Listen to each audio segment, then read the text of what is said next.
அனைவருக்கும் வணக்கம். மீண்டும் ஒரு அப்பெரும் சுப்பெரும் நிகழ்ச்சியினூடாக உங்கள் அனைவரையும் சந்திப்பதில் மிக்க மகிழ்ச்சி அடைவது. அப்பெரும் சுப்பெரும் இன்று தவிர்க்க முடியாத காரணமாக அப்பர் இந்த நிகழ்ச்சியில் கலந்து கொள்ள முடியவில்லை. அந்த அடிப்படையில் நான் மட்டும் இந்த நிகழ்ச்சியை உங்களுக்கு எடுத்து வருகிறேன். சரி, இன்று நாங்கள் என்ன நிகழ்ச்சியை பற்றி கதைக்கப் போகிறோம் என்றால், கடந்த வார நிகழ்ச்சியை பார்த்து பல நேயர்கள் பாராட்டியிருந்தார்கள். அந்த அடிப்படையில் சில நேயர்கள் கேட்டிருந்தார்கள், தாங்கள் வினவும் வினாக்களுக்கு அந்த அடிப்படையில் உங்களால் அடுத்த நிகழ்ச்சியை செய்ய முடியுமா என்று கேட்டிருந்தார்கள். அந்த அடிப்படையில் சில நேயர்கள் சில கேள்விகளை எனக்கு இமெயில் பண்ணியிருந்தார்கள்.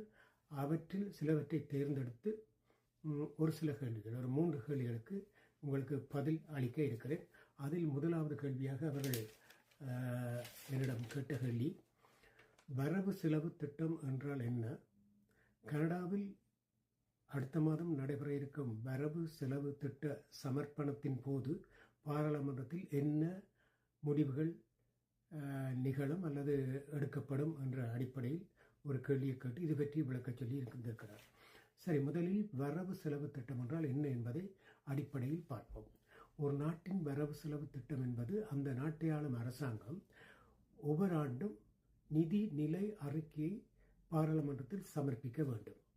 அது என்னவென்றால், அந்த ஆண்டுக்குரிய வருமானம் எவ்வளவு, அந்த ஆண்டுக்குரிய செலவு எவ்வளவு, அந்த ஆண்டுக்கு உரிய வருமானத்தின் அடிப்படையில் எவ்வளவு நிதியை என்னென்ன திட்டங்களுக்காக ஒதுக்க முடியும், என்னென்ன நல்ல திட்டங்களை முன்னெடுத்து செல்ல அந்த நிதி பயன்படுத்தும் விதமாக ஒதுக்கப்பட வேண்டும், எவ்வளவு என்ற விவரங்களையும், இதற்கான நிதி எங்கிருந்து எப்படி திரட்டப்படுகிறது என்பதையும், மற்றது சில அரசியல் தேர்தல் காலங்களில் கொடுத்த வாக்குறுதிகளை நிறைவேற்றுவதற்காக அந்த திட்டங்களை செயல்படுத்துவதற்கு அங்கு அவற்றுக்கு நிதி ஒதுக்கப்பட வேண்டியது அவசியம். இவ்வாறு ஒதுக்கப்படும் போது முக்கியமாக சுகாதாரம், கல்வி, மற்றது பாதுகாப்பு, அதாவது கல்வி, சுகாதாரம், பாதுகாப்பு போன்ற முக்கிய விடயங்களுக்கு அதிக நிதியை ஒதுக்குவார்கள் ஒரு நாட்டிலும் அரசாங்கம். இவ்வாறு ஒதுக்கப்படும் போது அந்த வருமானத்திற்கு ஏற்ப செலவு அதிகமாக இருக்கும். எனவே நிதி பற்றாக்குறையெல்லாம் வரும். அப்போ இந்த அறிக்கையை சமர்ப்பிப்பதன் மூலம் அந்தந்த ஆண்டுக்குரிய அந்த நிதி நிலைமை மக்கள் அறிந்து கொள்ளக்கூடியதாக இருக்கும். அரசாங்கம் அதை புரிந்து கொண்டு, எதிர்க்கட்சிகளும் அதை புரிந்து அதற்கேற்றபடி அரசாங்கத்தை வழிநடத்த அல்லது எதிர்ப்போல சார்பான கருத்துக்களை கூறி நாட்டை ஒரு நல்ல நிதிநிலை சமநிலைக்கு கொண்டு வரக்கூடிய ஒரு ஆரோக்கியமான சூழ்நிலையை உருவாக்கும். இதனால் தான் இந்த என்ன சொல்றது, பட்ஜெட் என்று சொல்லப்படும், அதாவது வரவு செலவு திட்டம் வருடம் அரசாங்கங்களினால் பாராளுமன்றத்தில் சமர்ப்பிக்கப்படுகிறது. இதுதான் வரவு செலவு திட்டத்தின் அடிப்படை நோக்கம். சரி, இதில் துணைக்கல்வியும் அவர் ஒன்றை கூறியிருந்தார். இந்த வரவு செலவு திட்டத்தின் மூலம் என்ன நடக்கும்? இப்போ கனடாவில் மார்கானி அரசு, அதாவது லிபரல் அரசு ஆட்சி பொறுப்பு ஏற்ற பின்பு, இப்போ ட்ரூடோ இருந்தார் முன்பு, அப்புறம் அவர் விலகிய பின்பு அதே கட்சியில் மார்கானி என்பவர் தலைமை பொறுப்பை ஏற்று இப்போ ஒரு வருடத்துக்குள் இந்த வரவு செலவு திட்டம் சமர்ப்பிக்கப்படுகிறது. முக்கியமாக நிதியமைச்சர்னால் இது சமர்ப்பிக்கப்படுகிறது. நிதியமைச்சருடைய பெயர் பிரான்சுவா பிலிப் சாம்பைன் என்பதுதான் அவருடைய பெயர். அப்போ அவர் இந்த நிதி நிலை அறிக்கையை சமர்ப்பிக்க போகிறார். அப்படி சமர்ப்பிக்கும் போது இதை ஆளுங்கட்சி தவிர்ந்த மற்ற கட்சிகள் எவ்வளவுக்கு ஆதரிப்பார்கள், ஆதரிக்க மாட்டார்கள் என்பது தெரியாது.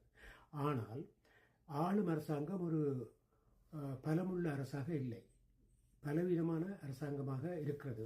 ஒரு மெஜாரிட்டி அரசாங்கமாக இல்லாமல் ஒரு மெஜாரிட்டி குறைந்த அரசாங்கமாக இருக்கிறது. இவர்களுக்கு பாராளுமன்றத்தில் இருக்கும் பாராளுமன்ற அங்கத்தவருடைய எண்ணிக்கை 169. எனவே 173 இருந்தால்தான் மேக்சிமம் இவருடைய அந்த வரவு செலவு திட்டம் எவரும் ஆதரிக்காவிட்டாலும் நிறைவேற்றப்படலாம். 173 மேக்சிமம், அதுக்கு மேலே இருந்தால் இன்னும் நல்லம். எனவே பாராளுமன்ற தொகுதி, கனடா பாராளுமன்றத்தில் கிட்டத்தட்ட 343 பாராளுமன்ற உறுப்பினர்கள் இருக்கிறார்கள். இதில் முக்கியமாக ஒவ்வொரு கட்சியும் போன தேர்தலில் வென்ற பாராளுமன்ற தொகுதிகளின் எண்ணிக்கை, லிபரல் ஆளும் கட்சி மைனாரிட்டி கவர்மெண்டாக இருக்கிறது. இருந்தாலும் அவர்களுக்கு 169 சீட் இருக்கு. மற்ற எதிர்கட்சியும் பலமாக இங்கே இருக்கிறது, கன்சர்வேட்டிவ் கட்சி, அதுக்கு 144 தொகுதிகள் இருக்கு. அதை விட என்டிபி, அதாவது புதிய ஜனநாயக கட்சி 7 தொகுதிகளைத்தான் கொண்டிருக்கிறது. அவர்கள் அந்த தங்களுடைய கட்சியின் பதிவு நிலையை கூட இழந்து விட்டார்கள். போன முறை இருந்த விட மிகவும் பலம் இழந்து விட்டார்கள். 7 தொகுதிகளை வச்சுக்கிறாங்க. மற்றது கியூபெக்கில் இருக்கிற பிளாக் கியூபெக் கட்சி 22 தொகுதிகளை வச்சிருக்கிறது. இதை விட ஒரு கட்சி ஒரே ஒரு தொகுதியை வச்சிருக்கிறது, கிரீன் பார்ட்டி, பசுமை கட்சி என்று சொல்கிறார். அந்த பசுமை கட்சியின் தலைவர் தான் அந்த தொகுதியை வச்சிருக்கிறார். இப்படி இருக்கும்போது 169 தொகுதிகளை வச்சிருக்கிற இந்த ஆளும் கட்சி மார்கானி அரசாங்கம் இன்னும் ஒரு 3 அல்லது 4 மெம்பர்ஸை தங்களுக்கு சப்போர்ட்டாக எடுக்க வேணும். அப்போ எடுப்பதாக இருந்தால் இப்போ கன்சர்வேட்டிவ் கட்சியிலேருந்து வெறும் ஆதரிக்க மாட்டார்கள். அவர்கள் ஒரு பலமான கட்சியாக இருக்கிறார்கள்.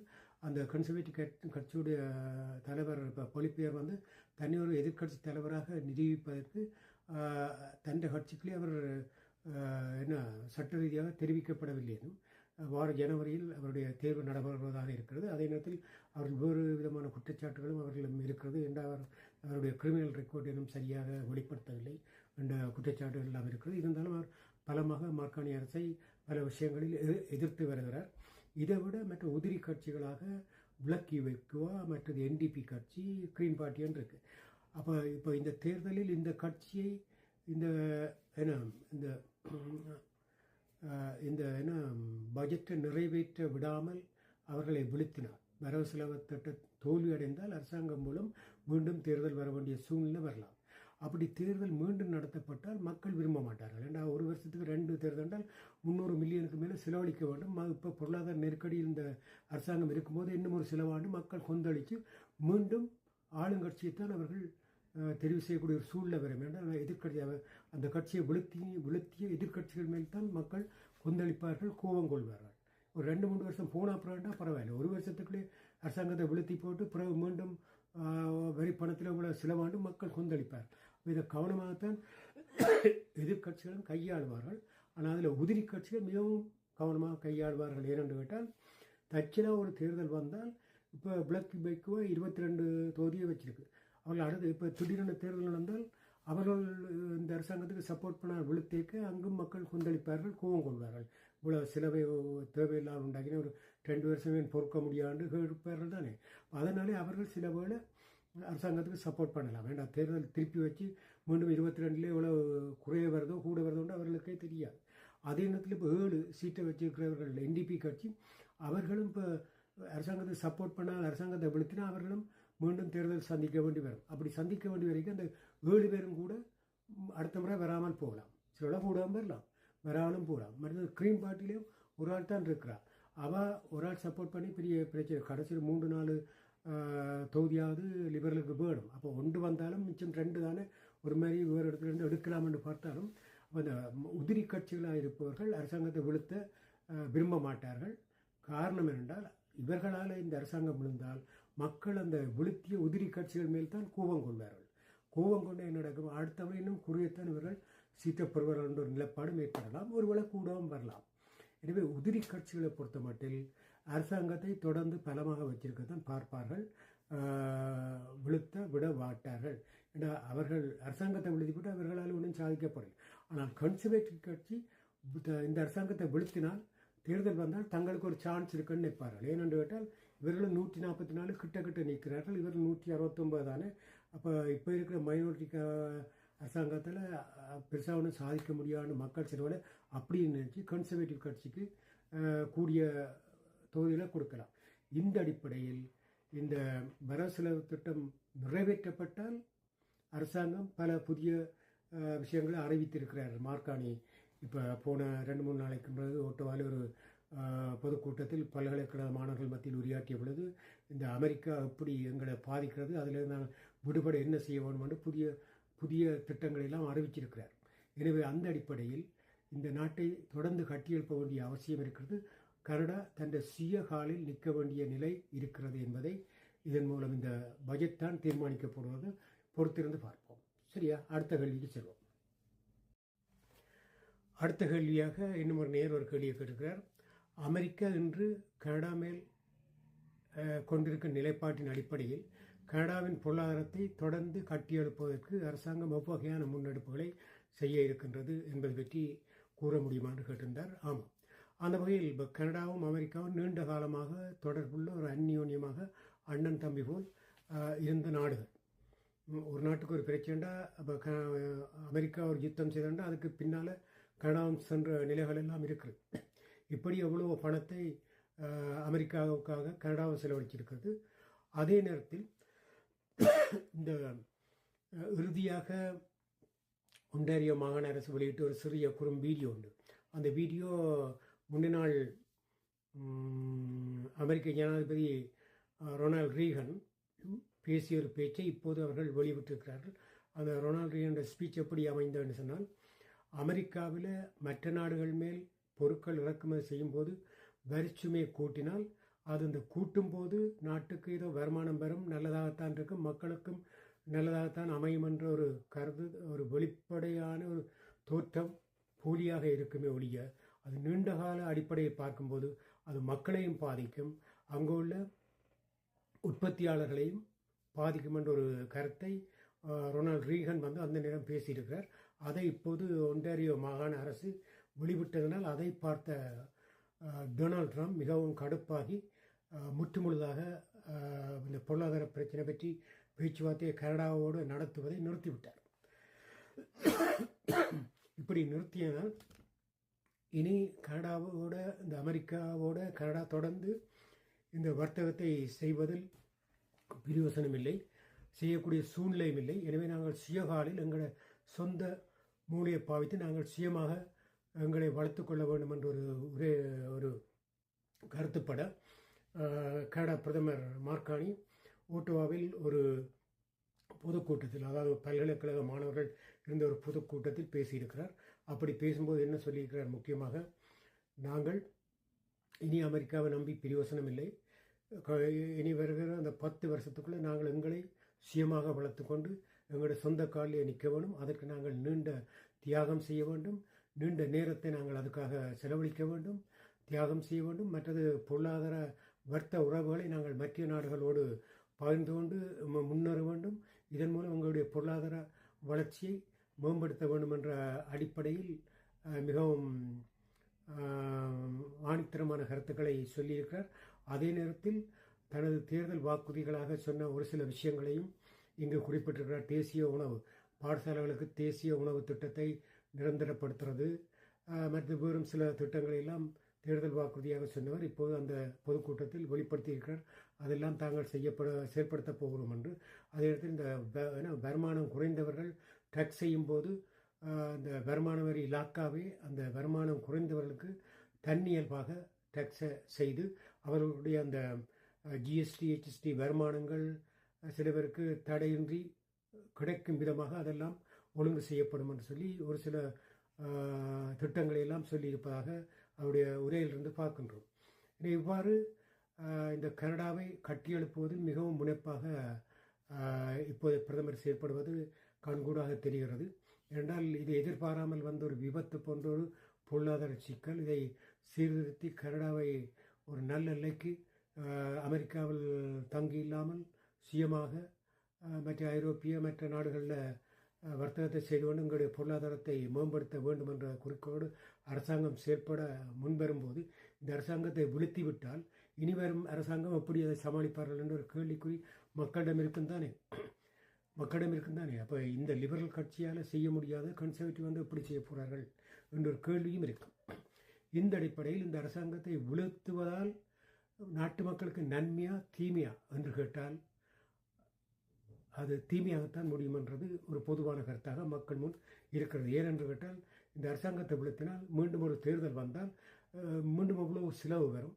அப்போ பொருளாதாரத்தை எப்படி கட்டி எழுப்புவது? எனவே இந்த அரசாங்கத்துக்கு இன்னும் 1 வருடமோ அல்லது 2 வருடம் 3 வருடம் 5 வருடத்துக்கு ஒரு தேர்தல் வந்தால் ஒரு கடைசியில் 3 வருடமாவது இந்த அரசாங்கத்தை நாங்கள் விட்டு பார்க்கணும். என்ன செய்கிறார்கள், எப்படி இதை கட்டி எழுப்புறான்னு பார்த்து பிறகு வர்ற ஒரு இந்த வரவு செலவு திட்டத்தில் வேணுமென்றால் இவர்களால் ஒன்றும் செய்ய முடியாத ஒரு சூழ்நிலை இருந்தால் 2 வருஷத்துக்கு பிறகு ஏதாவது செய்தால் மக்களும் புரிந்து கொள்வார்கள். அதில் ஒரு நியாயம் கூட இருக்கு. எனவே இந்த அரசாங்கத்தை வீழ்த்த வேணும் என்று நினைப்பவர்கள் இந்த உதிரி கட்சிகளாக நிச்சயமாக இருக்க மாட்டார்கள். அவர்கள் தங்களுக்கு இப்போ இருக்கிற பதவியை விளக்க விரும்ப மாட்டார்கள். எனவே இன்னொரு தேர்தல் வந்தால் இப்போ இருக்கிறத விட கூட வருமானது கூட அவர்களுக்கு தெரியாது. ஆனால் பலமான எதிர்க்கட்சியாக இருப்பவர்கள் சில வேளை விழுத்தத்தான் பார்ப்பார்கள். அது எவ்வளவுக்கு சாத்தியம் என்றது சொல்வதற்கு இல்லை. எனவே அரசாங்கம் விழக்கூடிய சாத்தியக்கூறுகள் இல்லை. ஆனால் இந்த அமெரிக்கா இப்படியான பொருளாதார சிக்கல்களை ஏற்படுத்துவதனால் கனடா விழுந்துவிடும் என்ற ஒரு நிலைப்பாடு இல்லை. ஏனென்றால் இப்போ இருக்கிற பிரதமர் மிகவும் ஒரு மிகவும் அறிவாற்றல் உள்ளவர். அவர் பொருளாதாரத்துறையில் வங்கியில் பெரிய பதவியில் அமர்ந்தவர். எனவே அவருக்கு அந்த தொழில் நுட்பம் எப்படி இந்த நாட்டை கட்டியெழுப்ப வேணும், முந்தையும் ஒரு பொருளாதார வீழ்ச்சி வந்தபொழுது இப்படி நாட்டுக்குரிய அந்த கட்டியெழுப்புற நிகழ்ச்சியில் அவர் ஈடுபட்டதாக நாங்கள் கடந்த காலங்களை பார்த்திருக்கிறோம். எனவே இப்போ இருக்கிற பிரதமருக்கு இப்போ இருக்கிற உதிரி கட்சிகளாவது ஆதரவு கொடுத்து இது ஒரு முதலாவது வரவு செலவு திட்டம். இந்த முதலாவது வரவு செலவு திட்டத்திலே நீங்கள் அரசாங்கத்தை உறுதிப்பட்டு என்ன செய்ய போறீங்க? ஒரு 2வது 3வது வரவு செலவு திட்டம்னா பரவாயில்லை. அந்த 3 வருஷத்துக்குள்ள என்ன நடந்தது மக்களும் புரிஞ்சு கொள்வார்கள், சரியோ பிள்ளையோண்டு புரிஞ்சு கொள்வார். எனவே இந்த அமெரிக்காவில் எங்களோட கனடாவை பொருளாதாரத்தில் சிக்கலுக்குள் உட்படுத்தினாலும் கனடா அமெரிக்காவோட பெரிய நாடு, ஆனால் சனத்தொகையில் குறைந்த நாடு. அமெரிக்காவோட 6-7 மடங்கு குறைவு தான். ஆனால் நிலப்பரப்பில் மிகப்பெரிய கனி வளங்கள் எல்லாம் கனடாவில் தான் இருக்குது. எத்தனையோ வளங்கள், சுரங்கங்களாக கனி வளங்கள்லாம் நிறைய இருக்குது. எனவே பொருளாதார இயற்கை வளம் கூட கனடாவில் நிறைய இருப்பதனால் நாங்கள் தற்சார்பு கொள்கையில் எங்களுடைய நாட்டை, அதாவது கனடா எங்களுடைய நாடுன்னு நாங்கள் சொல்வது முக்கிய கருத்து. எங்களுடைய தாய்நாடு தாயகம் தமிழீழம் அல்லது இலங்கையாக இருந்தாலும் நாங்கள் இப்போது வாழும் எங்களுடைய அடுத்த தலைமுறை தாய்நாடுன்னு சொல்ல போகிறது எங்களுடைய கனடாவைத்தான். அவர்கள் இங்கே பிறந்தபடியாக உங்களுடைய எல்லாற்ற பிள்ளைகளும் வருங்காலத்தில் தாய்நாடு எதென்று கேட்டால் கனடாண்டு தான் சொல்வார்கள். நாங்கள் இலங்கையில் இருக்கும்போது தாய்நாடு என்று கேட்டால் நாங்கள் யாழ்ப்பாணம் இலங்கையை தான் சொல்கிறோம், இந்தியா வச்சு தமிழகத்தை சொல்கிறோம். இல்லைத்தானே? நான் தமிழகத்துலேருந்து தான் ஆரிய திராவிடர் என்று எல்லோரும் அங்கே வந்தோன்னு சொல்கிறோம். ஆனால் கனடாவில் எங்களுடைய அடுத்தடுத்த சந்ததி கனடா தான் அவர்களுக்கு தாய்நாடு. எனவே இந்த கனடா பொருளாதார இதில் சிறப்படைய வேணுமாக இருந்தால் நிச்சயமாக இந்த முதலாவது வரவு செலவு திட்டத்தில் இவர்கள் உதிரி காட்சிகளாவது இப்போது இருக்கும் அரசாங்கத்துக்கு ஆதரவு செய்து தங்களுக்கு தேவையான டிமாண்டை அவர்கள் வேண்டிக் கொள்ளலாம். எங்களுக்கு என்னென்ன செய்தால் நாங்கள் ஆதரிக்கணும் என்று கட்டாயம் கேட்கலாம். அதை இப்போ இருக்கிற அரசாங்கம் புரிந்து கொண்டு அவர்களுக்கு கொடுக்கக்கூடியதாக செய்ய வேணும். செய்தால்தான் தங்களுடைய ஆட்சியை தொடர்ந்து தக்க வைக்கலாம். மீண்டும் ஒரு தேர்தல் வந்தால் என்ன நடக்கும் என்று சொல்வதற்கில்லை. ஆனால் கனடா பொருளாதார சிக்கலிலிருந்து மீளும் என்பதுதான் உண்மை. காரணம், இப்போ இருக்கிற அரசாங்கம், அதாவது பிரதம மந்திரி மிகவும் சக்தி வாய்ந்தவர், திறமை மிக்கவர், மிகவும் நாட்டை சரியான முறையில் கொண்டு செல்லக்கூடியதாக இருக்கும். ஆனால் அவரோடு இருப்பவர்கள் எவ்வளவுக்கு அவருக்கு உறுதுணையாக இருக்கிறார்களோ, இப்போ ட்ரூடோவோட இருந்தவர்களே சிலோட ட்ரூடோவுக்கு காலவாரி விட்ட சம்பவங்களும் இருக்குத்தானே கடந்த காலங்களில். ஏன்னா பிரதமராக அந்த ட்ரூடோவோடு இருந்து கொண்டே காலவாரி விட்டவர்களும் இருக்கிறார்கள். அதே போன்றவர்கள் இப்போ இருக்கிற அரசாங்கத்தில் இல்லாமல் இருந்து எல்லாரும் ஒத்து இந்த அரசாங்கத்தை வழிநடத்தினால் நிச்சயமாக கனடா பொருளாதார முயற்சி அடையும் என்பது உறுதி என்பதை கூறிக்கொண்டு அடுத்த கேள்விக்கு செல்வோம்.